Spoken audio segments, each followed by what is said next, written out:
અમારી શાળાનું નામ છે આંબડી પ્રાથમિક શાળા. બાળ વૈજ્ઞાનિક પ્રદર્શન 2024-25માં આપ સૌનું હાર્દિક સ્વાગત છે. અમારો મુખ્ય વિષય છે ટકાઉ ભવિષ્ય માટે વિજ્ઞાન અને ટેકનોલોજી.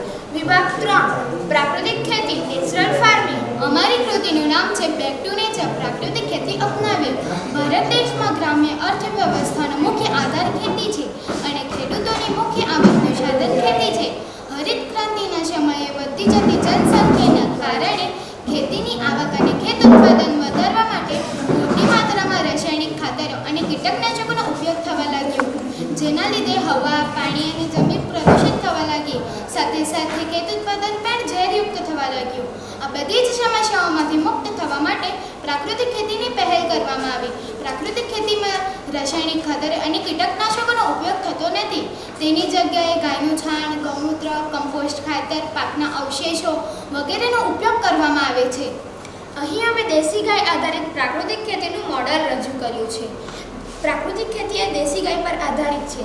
દેશી ગાયના 1 ગ્રામ છાણમાં 300 થી 500 કરોડ સૂક્ષ્મ જીવાણુ રહેલા હોય છે. દેશી ગાયના છાણ અને મૂત્રની સુગંધથી દેશી અળસિયા જમીનના ઉપરના સ્તરમાં આવી જાય છે અને જમીન વધુ ઉત્પાદક બને છે. દેશી ગાયના છાણમાં છોડના વિકાસ માટેના જરૂરી 16 મુખ્ય પોષક તત્વો રહેલા હોય છે. આ તમામ મુખ્ય પોષક તત્વો દેશી ગાયના આટાડામાં બને છે. તેથી દેશી ગાય એ પ્રાકૃતિક ખેતીનો મૂળ આધાર છે. દશપણિયાર, ખાટી છાશ, સૂતાસ્ત્ર, અગ્નિઅસ્ત્ર, બ્રહ્માસ્ત્ર, નિમાસ્ત્ર વગેરે કીટકનાશકો છે. જીવામૃત એ જીવામૃતનો ઉપયોગ ખાતર તરીકે કરવામાં આવે છે અને બીજામૃતનો ઉપયોગ વાવણી પહેલાં કરવામાં આવે છે. પ્રાકૃતિક ખેતીના ફાયદા. પ્રાકૃતિક ખેતીમાં કોઈ પણ રાસાયણિક ખાતરો અને કીટકનાશકોનો ઉપયોગ થતો નથી.